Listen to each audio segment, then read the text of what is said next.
Fala pessoal, tudo bem? Meu nome é Renato Falchetti, eu sou especialista em Direito Empresarial e Sucessório e hoje a gente vai falar sobre o grande mito das holdings patrimoniais. Vamos desmistificar de uma vez as holdings patrimoniais, mostrar tudo o que mudou desde o crescimento delas até hoje e por que isso talvez não seja mais um negócio tão bom para você e para sua família. Então, vamos lá, para começar, o que é uma holding? Holding é uma empresa que, dentro do núcleo dela, é detentora de várias outras empresas e patrimônio dessas empresas.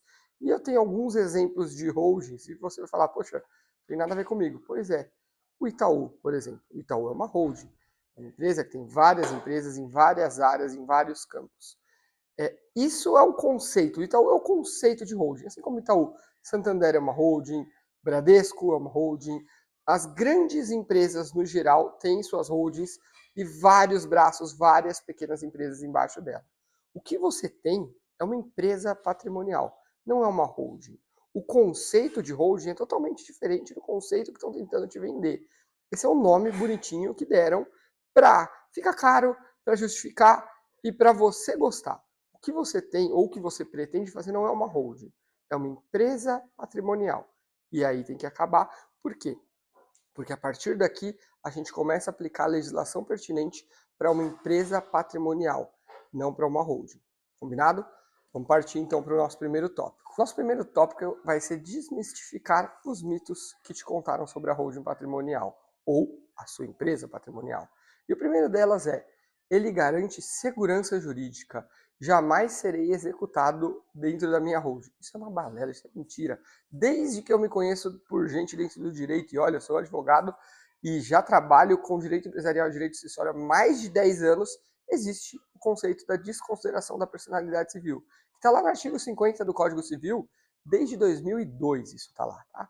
E como funciona? A desconsideração da personalidade civil permite a um juiz que ingresse dentro de uma execução nas empresas que estão abaixo de uma empresa ou a desconsideração inversa, que é ingressar no patrimônio das empresas que estão acima da pessoa física ou de outra empresa.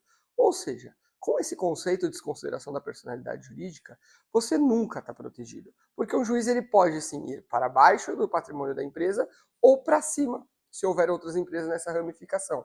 Isso significa, na prática, que o juiz sempre vai poder executar o seu patrimônio da holding, sempre.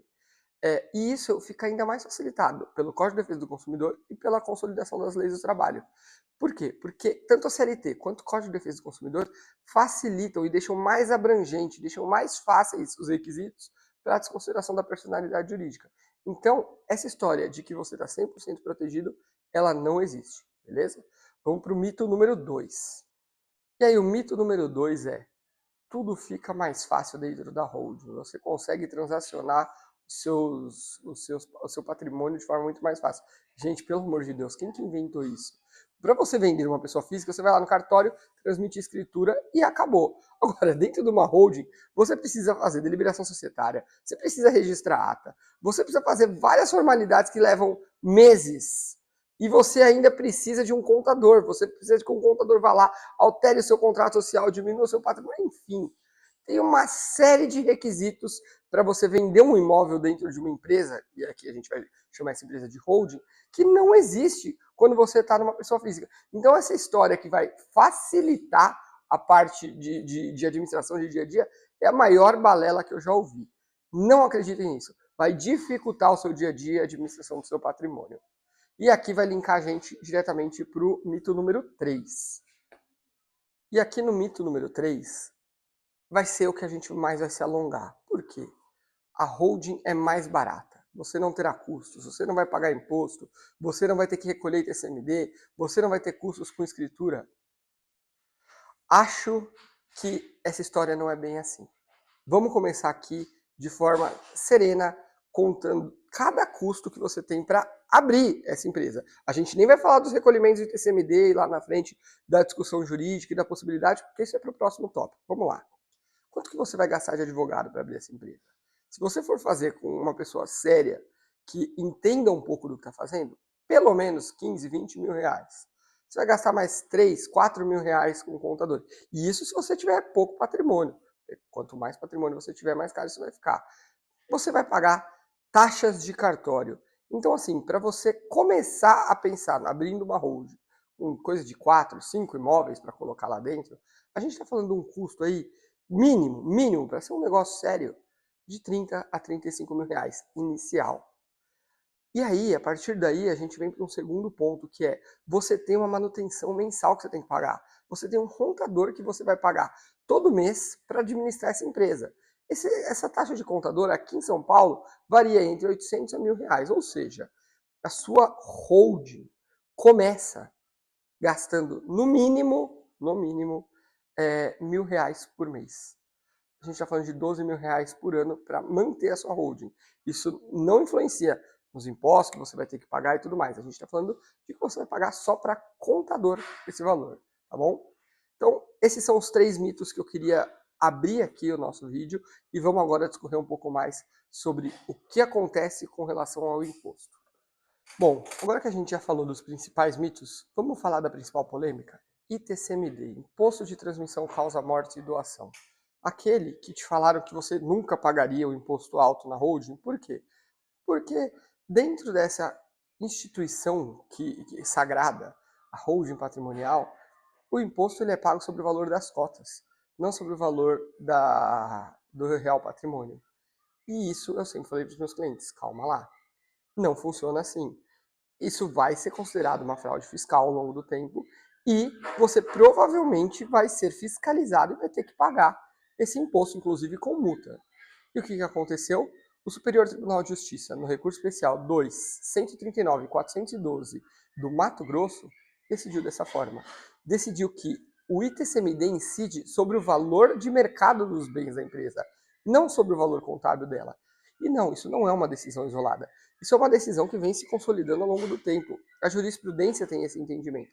Então, muitas, dezenas, centenas de famílias que fizeram uma empresa patrimonial no intuito de não ter que pagar imposto, proteger seu patrimônio, se viram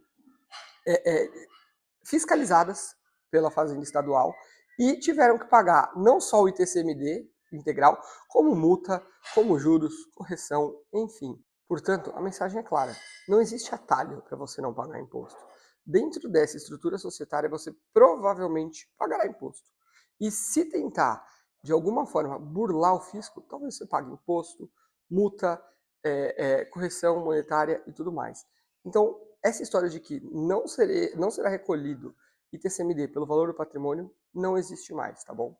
Não caia nessa. Você pode ser fiscalizado e você pode ser punido por isso. Agora vamos falar sobre um risco oculto que é pouco divulgado e, de fato, não é tão comum de acontecer, mas pode acontecer. Imagina só que você caiu naquela fiscalização do ITCMD, tá bom? Ou qualquer outra dívida, uma dívida trabalhista em nome do seu pai, da sua mãe, que constituiu uma holding.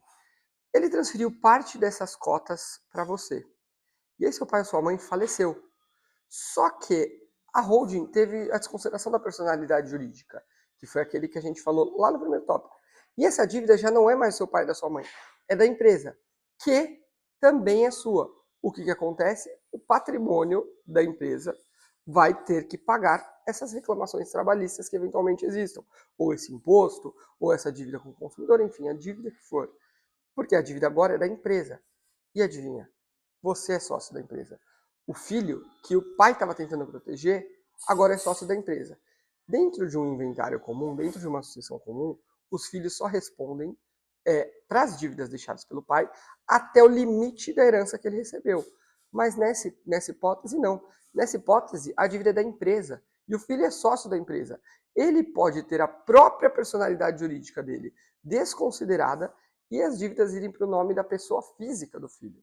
E aí sim, essa é uma hipótese mais extrema e mais difícil, mas não é uma hipótese impossível. Então, essa falsa sensação de segurança, na verdade, se transforma numa estrutura empresarial que você pode acabar levando as suas dívidas para o seu filho e ele não vai ficar com o patrimônio, ele vai ficar com a dívida. E partindo desse pressuposto, a gente não vai aqui ficar falando só sobre o que é ruim. Vamos falar também sobre as soluções. Quando a gente fala que na holding você vai acabar tendo que pagar o ITCMD, automaticamente você acaba tirando boa parte do proveito dela, que era fazer a minha sucessão sem que eu tenha que pagar imposto. E aí uma das soluções é aquela boa e velha solução para quem tem imóvel e há 10, 15, 20 anos atrás fazia, que funciona até hoje. Faça uma doação com reserva de usufruto, com cláusula de incomunicabilidade, com cláusula de impenhorabilidade, e esse imóvel vai estar com seus herdeiros protegidos. Se você recolheu o imposto, ele tem uma cláusula de impenhorabilidade que não permite penhora, ele tem uma cláusula de incomunicabilidade que, eventualmente, ainda que já tenha essa proteção legal, mas se seu filho for casado pelo regime da comunhão universal de bens, por exemplo, não vai comunicar com a esposa, com o esposo, enfim, você protege esse patrimônio dentro da sua família, fazendo algo muito mais simples do que uma holding. E aí, quando eu falo dessa hipótese, muita gente me pergunta, aí em relação ao dinheiro, o que eu faço com o dinheiro? Existe uma forma de você colocar o dinheiro e ele não ser taxado. É isso aí. O seu dinheiro pode ir para o seu filho sem ser taxado. Como? Num plano de investimento VGBL.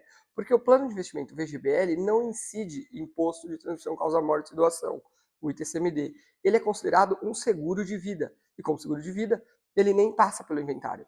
O seu herdeiro pode levantar um VGBL sem passar por inventário, sem necessidade de escritura no inventário extrajudicial ou do inventário judicial. Você vai lá, faz o plano VGBL, indica quem são os beneficiários daquele plano em caso de óbito e pronto.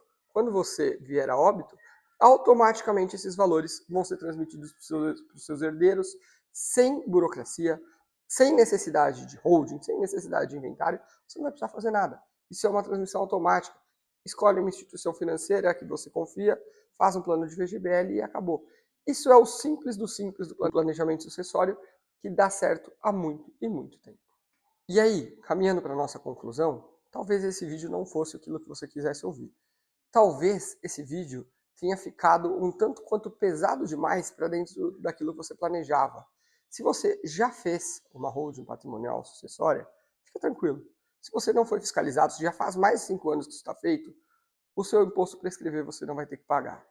Se você está planejando fazer uma holding sucessória, pensa bem, analisa tudo o que eu te falei, pesquisa, as informações estão por aí. Você vai, tudo isso que eu passei por aqui, você vai conseguir encontrar de informação, uma pesquisa simples no Google. Dá uma olhada antes de fazer, veja se talvez outros instrumentos sucessórios não sejam melhor para você. Se você tem uma holding sucessória e está dentro desse prazo de 5 anos, espera, fica tranquilo, não cria o caos. Vamos esperar para ver. Se você eventualmente for fiscalizado, contrata um advogado que você confia, prepara a sua defesa e vamos esperar. O fato é, a holding sucessória, que já falamos aqui, não é uma holding, ela está indo muito além do que se esperava, ela está crescendo muito. Só no ano passado tem índices que aumentou em 35% o número de empresas nesse intuito, e obviamente o governo, o Estado, o Poder Judiciário iam fiscalizar isso, e isso ia cair por terra porque você está deixando de recolher imposto. Então, pense bem antes de fazer uma empresa dessa. Pense nos riscos, entenda se é de fato para você e se mesmo com todos esses riscos você assumir que é o que você quer, porque de fato existem outros benefícios além desses de ter uma empresa constituir seu patrimônio, como por exemplo, receber um aluguel com uma alíquota de imposto mais barato, e esse é um benefício real da holding, talvez seja um negócio para você. Mas pense, conheça os riscos e assuma os riscos. Eu espero que esse vídeo tenha sido informativo para você, que você tenha aproveitado e consiga colher as informações que você precisa. Se você gostou desse vídeo, se inscreve aqui no canal, vamos soltar um vídeo desse tipo toda semana. Vai lá também nas outras redes, estão todas aqui na descrição, segue a gente, todo dia tem vídeo novo para você aprender um pouco mais sobre empresas, sobre sucessão e sobre imóveis, tá bom? Um abraço e até o próximo.